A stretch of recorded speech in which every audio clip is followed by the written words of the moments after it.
Round one is over.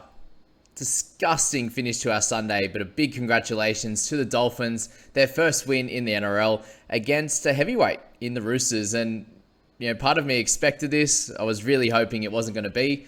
But obviously, a bunch of my players didn't go great today. I was banking on the Roosters doing well and scoring a bunch of tries, and that didn't happen. I know a few other people did as well with Teddy and the like, but I'll save my disappointment and anger for when I get up to my players from the Sunday. But this is the round one of the books, guys. Let me know in the comments if you hit over 100. I think I will barely make 800 with the update. So again, I'm doing this one late at night, guys, just to get in there straight away so you can check this one out in the morning there. So I have the updates on my phone and we'll go through those scores here.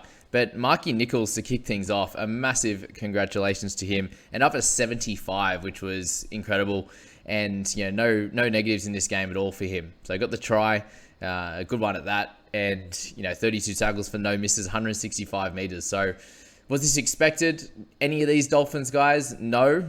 Is there a chance that they go back to? Well, they have already showed one game, but is there a chance they go to mediocrity after this? Yes. Is there a good chance that they got up directly for this game, and there's a bit of a come down next week?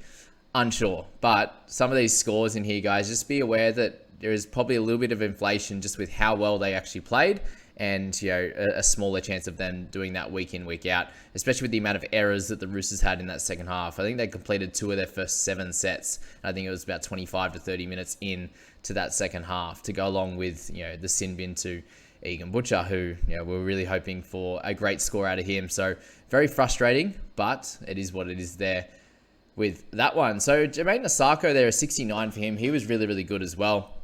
And he's one of those guys that can do this week in, every 4 or 5 weeks. Just a really, really big score with his goal kicking to boot. So a really good game for him, but not super fantasy relevant with that one. Sean O'Sullivan, really, really good game for him. He ended up 63 in this one. The try assist, the 28 tackles for 2 misses, ran the ball well. He got a forced dropout in there and kick meters. So we expected him to be around that 50 mark, guys. He's priced at the 50, and 65 here when they win is very, very normal there. Lumilu, he was really, really cool. How good he played, and I actually expected this because he played so well for the Cowboys last year. For him to not even make the 17 was really strange. So when I saw him moved into that, onto the bench there, it was very, very good to see. And he came out and showed why he's such an important player for this team. Coming out on that left edge, when he got his chance, he ended up with the 51 minutes, which was great. So a 64 for him. Is he fantasy relevant? Probably not off the bench, guys. And you probably won't expect him to score really well each week. You see the majority of these guys here from the Dolphins just had 0 in negatives, which is actually crazy. You see Asako there with a few there. O'Sullivan to play 80 minutes and only have the neg 4 in tackles was crazy there as well. So a great score from Lemilu there. We got Jeremy Marshall-King. So he had an awesome game as well. 72 minutes. So just the 8 minutes off there, 62 points for him, but that included a couple of try assists, which is not going to happen that regularly, but great to see him running out of dummy half. We spoke about him last year, really improving as a player, and could be a really, really helpful asset to this side, and that really happened in this game, was really on show. Kenny Bromwich, one of his biggest scores as well, guys, that you see. If you look at him with the Storm squad, very, very rarely he gets a 60. So as I said, a lot of these scores are very much inflated in this game. Lindsay Collins, he's the guy I spoke about at the start of the year, is potentially having a little bit of value depending on how he goes with injuries and his concussions and things like that. And he's always one of those guys that does score well when he stays on the park, but very rarely he does that. So a 54 for him, semi-expected, point a minute, really, really good minutes there. And the minutes was expected as well, just because they lost Siwa Takiyaho, for example, and Radley played 30 minutes. So crazy, crazy, crazy. Okay, one of the only picks this week where I have egg on my face is Hamaso Tabuai-Fidow, with him there having an absolute belter. Try saver in there. He had a try assist. He had 192 meters, 5 kick defusals, and no errors. Just had the 2 missed tackles. So he had a spectacular game, and well done to anyone who picked him. He's obviously owned by a lot in 27%. So those that end up with him this week, they played well, the Dolphins, and he got involved a lot. He had a bit of a runaway try, which got a lot of those, a good chunk of those meters gained. But he looked very much involved, very much more involved than he did, or he looked at the Cowboys. So let's see if he can do it again. But I wouldn't be rushing to pick him, guys. He'll be over 400k after this one, and he'll need to stick over that 30 average on a regular basis to get a lot more in terms of his price rises there. Nat Butcher with 46. He was okay, guys. If you picked him a little bit under what you're hoping or expecting out of him, again, a bit of a tough game. 4 missed tackles, 1 error, 1 penalty. The 42 tackles with the line break there, guys. Run meters were very low for these guys because of the amount of errors. Like, they hardly had the ball in that second half. As I said, 2 out of 7 completed sets in that one. Sammy Walker, he moved up to a 48, guys. So 43 to 48 was obviously much better than that 43 that it comes up as there. But for him, did a little bit of everything, guys. He tried to do as much as he could. He ran the 123 meters. He kicked 320 there. 6 missed tackles. A couple of negatives there in terms of flops, and then the penalties as well. So not great there. Negative 20 in this one for Sammy. Look, we expect a lot of the missed tackles, but the amount of try assists, tries, kicks from goal, a little bit lower than probably what we expect there. So if we can get him down to like a 12 or a 14, 12 to 14 max in the negatives, then that would be all right for him to go forward and average about that 50. But Roosters need to improve first before any of these guys are going to do well. The question's going to come up here this week, definitely. What do we do with Roosters players, considering they've started really poorly and they have a bye in round 4, and a bunch of these guys aren't going to make money? Guys like Teddy, guys like Walker, a solid start. It's really only Collins that's come out and done well. Butcher, okay, so close to his break even there. Brandon Smith was really poor. Suaalii, I think he played really well, to be honest with you, but getting 30, obviously not ideal. There's just no chance he was going to score super well. Same with Tupou, even scored a try. But none of these guys are going to score super well in this type of game. So the question mark with those, Teddy, as I said, getting about the 30 mark there. Not good news. Do you sell them? Look, if you have guys in the same position that are going to be playing for 10 plus rounds, something that I'm potentially interested in this week is the Suaalii experiment. Hasn't really worked. I said he played pretty well. Great in defense. Got a nice try. Again, looked great when he had ball in hand, but just the opportunities at the moment in this Roosters side. Can they turn around next week? Definitely. But they didn't look good in the trial, and they didn't look good here in round 1. So it'd be a big, big turnaround. Question mark there is, can you pick someone, like for like, a little bit cheaper? My example here is Suaalii to go to Isaac Thompson. If he's named next week and Taane Milne is not in that squad, it looks like Thompson has that spot, and I'd be able to downgrade him and upgrade elsewhere. Let's speak about Egan Butcher while we're here, guys. So he had the sin bin for that very bad legs tackle, and it looks like that's something that will probably rub him out for a few games. And if that's the case, then we have to trade on from him, considering he has a bye in round 4. Good chance he'll be out for a couple of weeks and miss that round 4 as well. So from then, it would be a trade at that price. Unfortunately, you could go to a few other people that are going to be playing longer term, and it can get you good scoring over the next bunch of weeks. So Egan, as much as he had a solid game apart from that tackle, there's too many negatives there. The 3 missed tackles and 2 errors to go along with the neg 7 is not ideal. So neg 17 there. 42 tackles is great. Run meter's really low at that 48 mark for him. Just really not what you're looking for there at the moment. But again, if he didn't get sin bin, he probably gets a 45 and you make some cash for us there. Just wasn't ideal there at all. Okay, let's go to Tommy Gilbert. We need to speak about there. He ended up with a 45 there, which was solid, and 17 tackles. That's Walker. Sorry, Gilbert 43 tackles for 6 missed there, and a couple of errors. So really could have been a lot worse. No attacking stats there. He had 16 in negatives. So really not a bad game from Tommy G there. If we're going down a little bit lower now, we got Smithy. So not ideal for him. He obviously had to go off with the head clash and stitch that up a little bit, or put the Vaso on and get him back out there with the bleeding that was happening there. But 36 for him, it was something that we were worried about, but this is not the type of game for Brandon Smith there. If Roosters are doing well on the front foot, he's going to get plenty of run meters up around that 100 mark. Tackles for him are going to be between that 30 and 35 pretty regularly.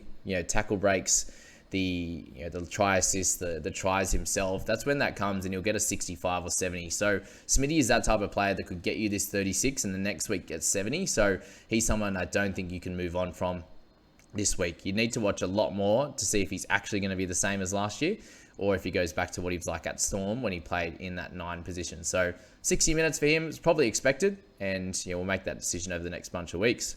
Ray Stone was the cheeky one, guys. The 31 for him, if I just could check that. Yeah, 31 in his 36 minutes was great there. The 22 tackles, 2 misses, 1 error, 2 turnover tackles, guys. So, and 1 forced dropout. So really, can you expect the 2 turnover tackles each week? Probably not. Like maybe 1 or close to it at that kind of average with the way he tackles, for example. But, 37 minutes for him was great. And you would expect about that 30 on a regular basis if he can get that. And that will get him, 150K or so in price rises there. A little bit more than that and do a great job for your side. So well done if you pick Stone. There is 23% that have him as well, very similar to that of Hamiso. Teddy, okay, 30 for him. You look at this stat sheet and you're like, oh, it's not very good, is it? Because you've got 8 in negatives, which is not the end of the world. We have 5 tackle breaks, a line break assist, a line break, and a try assist, and still only 30. That's the scary thing there. Meters gained for him is always around that 200 mark. So again, they just dropped the ball too much. You would expect him to come out and do a lot better over this next few weeks. But if you did start with him, like 28.5% did, it is a little bit scary for sure. Every chance that he comes out against the Warriors next week and has an absolute belter, and the Roosters play a lot better. But are you going to take that risk coming into next week? Swilly. So we get him with a 30. It looks like it's going to be updated too, which is needed. That's for sure with him. The try saver there, 69 run meters wasn't great. But again, every time he had the ball in hand, he looked like he was going to, get a bust or go through. Only 2 busts there. The 7 tackles for 1 miss was nice. Every time he hit someone, they stayed hit. So as I said, footy-wise, he played pretty well. But there's never going to be an opportunity for him or Tupou in this game to do well. Jackson Polo there as well. So 25 for him. Again, not that type of game for these guys. So what do you do with Swilly? What do you do with Polo there? I don't know. I think you can move on if you think the experiment's done. Like I'm potentially going to try that with Thompson, and then I can upgrade Butcher to like a Tohu or a Pat Carrigan. So a little bit of inside news there, but it's all going to depend on team list, guys. And again, if you're looking to ask me questions this week, just wait until team list comes around. We'll find out a little bit more judiciary and the like. There's a bunch of guys that are in the judiciary this week, and a lot of decisions will be made about them, and then you can make decisions on your team, guys. All right, Isaiah Katoa, he ended up with 11, guys. So as I spoke about with him, looked like missed tackles were going to be part of his game. He actually played pretty well. 85 run meters. He actually kicked for 200, so it was almost split between him and Sean O'Sullivan. A couple of forced dropouts there, but the 20 in negatives when he's not a high tackle number guy is a little bit alarming, that's for sure. So we'll move to the second game of that Sunday, guys, and again, didn't fare well for me either with this one. Thankfully, Sir Adam Dewey did really, really well for us there. Okay, so they've been updated, which is good now. So down to a 64, unfortunately, from that 67 that it was pre-updates, which wasn't ideal. But really for him, a great game there with 1 try. We had the try assist. We had the line break assist there for Dane Laurie. We had, obviously, the line break try. 6 tackle breaks was good. 14 tackles, 167 run meters. We can get that every week with a couple of forced dropouts and 300 kick meters with the goals. Life's going to be good for us. He did miss a couple, which isn't great, but he will keep that and he will be better for the run. The 6 missed tackles, a couple of penalties, the neg 1 there as well. Neg 17 overall, and we can take the good with the bad with Dewey there. Priced in the mid 50s, he made 9 points on that, which is awesome. And guys will be looking to pop him in their side next week. He did outdo Cleary, for example, if he went for Dewey and someone else. But yeah, very, very good. Clemmer, 65 for him in his 65 minutes. He was terrific. Again, 52 in base there, the 2 offloads, the 3 tackle breaks, no misses. So perfect game for him in his first one for the Tigers. Looks like he's going to get those big minutes. We'll see what happens with Bateman.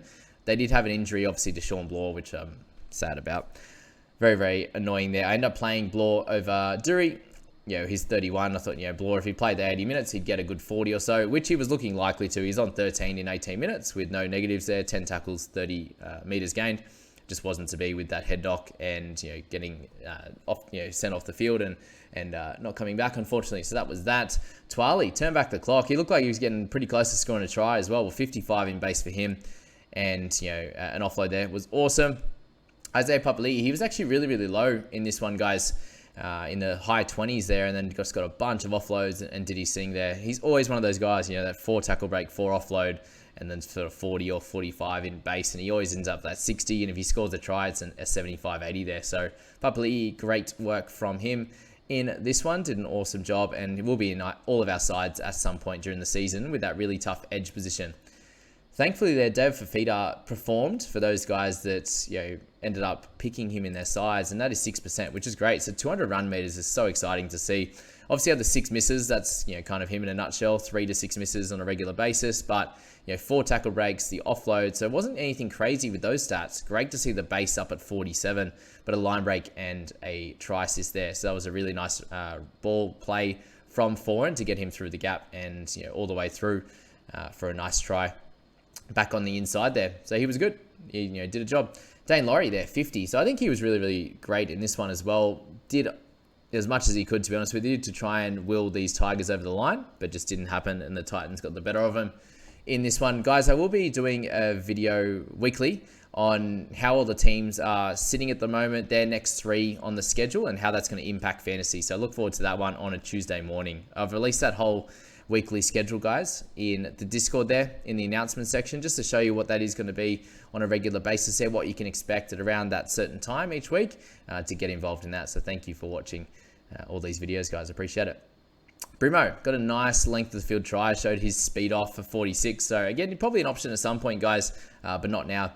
Brent Naden, a few people asked me about this guy this week, I'd imagine, but he actually looks really good, and that happens, every 3 or 4 games for him. He looks like he's an absolute superstar, and then he has sections there where he ends up with a 15 or a 20, and there's a reason why he's at the 296k, guys, is that he'll have a game or two like this, and then he'll have a big stretch of 15s and 20s and 6s and some not great scores there for sure.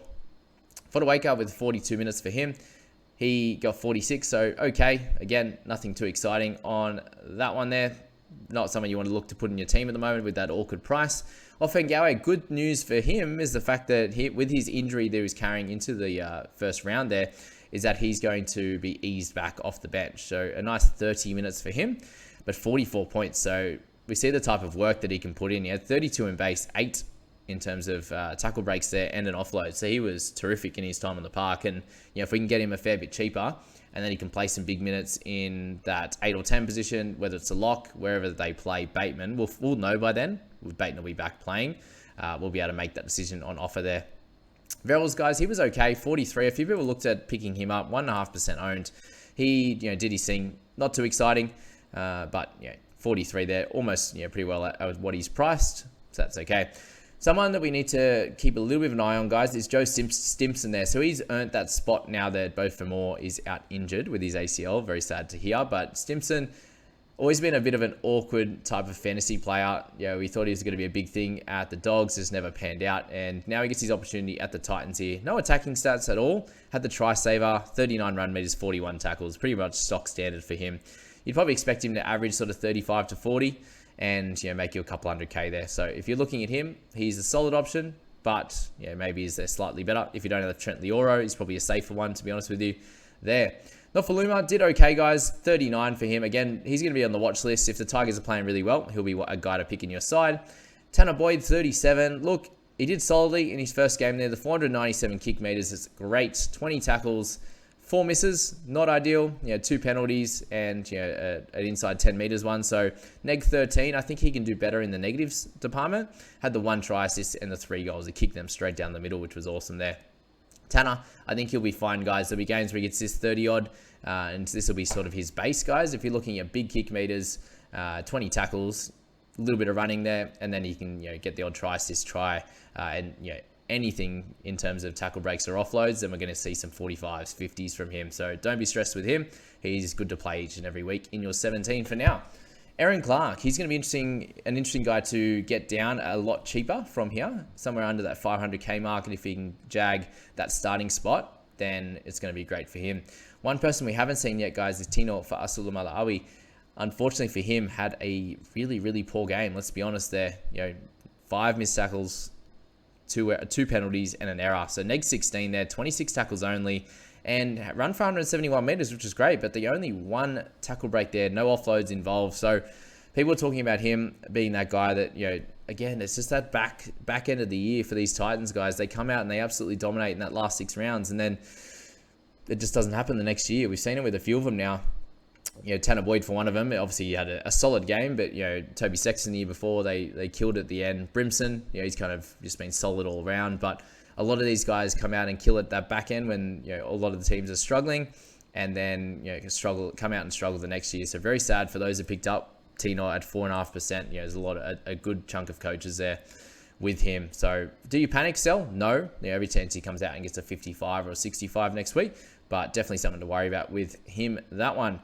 All right, Stefano Utokumanu, 32 for him. This is exactly what I expected. So if you guys listened to me, that would have worked out well.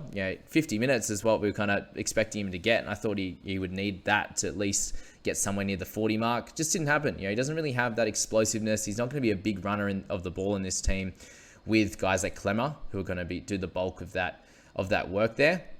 And you just be a middle of the run kind of guy. I reckon a 35, you'd have to pick up a try or something to do really well, and I just don't see that happening as much. Lukey Brooks ended up, sneaking some extra points at the end there for 28, but again, I don't think he's, going to be very relevant there. Owned by 0.6%, so not too much to stress about. Foran went off early there. Looks like he's going to have a bit of an issue. We'll find out a little bit more over the next few days. And, again, not super relevant in terms of fantasy, but it might be relevant in terms of who comes into that position if he is injured there, for sure. Who else we got here? We got Staines, McIntyre. So McIntyre got that edge bench role. He ended up getting a nice try. Jaden Campbell, he's going to get really cheap on that in that 14 role, but he came out and got a line break assist, try assist, which was good. Tommy Talau, guys, that's 16 in the 78 minutes. It looks like he might be injured as well, so something to keep an eye on with him. Hopefully it's just a little bit of a niggle and he'll be okay. If not next week, the week after.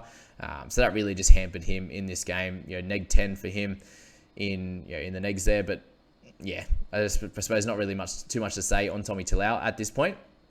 And let's find out in team lists and sort of the casualty ward from there.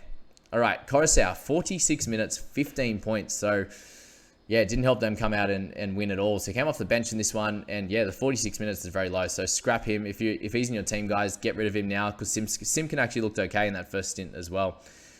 Shawnee Bloor looked great, guys. 10 tackles, 33 run meters. Look, if he played the whole game, he's looking at a 40, a 45 there. Obviously, a few negatives in there, but potentially some attacking stats in that one, which, yeah, just very frustrating. I hope he's fine for next week. And if Bateman's coming back in the next few, let's hope that Bloor gets at least a couple of chances, because that was a hope. Hopefully 2 or 3, 4 weeks with Bateman, then maybe come off the bench and take some minutes off someone else or him would be okay. But yeah, not good. And then Khan Pereira. This was the worry, guys, with Khan. It was going to be getting a double and scoring 50, or a chance of getting a 0, a 5, a 10, that type of score there. So he didn't really have his greatest game ever, with neg 12 there and the 83 run meters, only 1 tackle, 2 misses. Not good at all there, and hopefully he bounces back, because the last thing coaches want is for him to be out of their sides, out of the Titan side, and just being a red dot in their side there at 230k. When it's very hard to move someone at that price. So that was the risk with going for Khan Pereira. It didn't pay off in this one, but hopefully he bounces back next week when they've got maybe a slightly easier game. Very sad thing here is that they came up against a Tiger side that they beat them, and he didn't score any points at all. So very, very annoying there. As I say, guys, let me know your scores in the comments below, and I look forward to a massive week of videos. See you, team.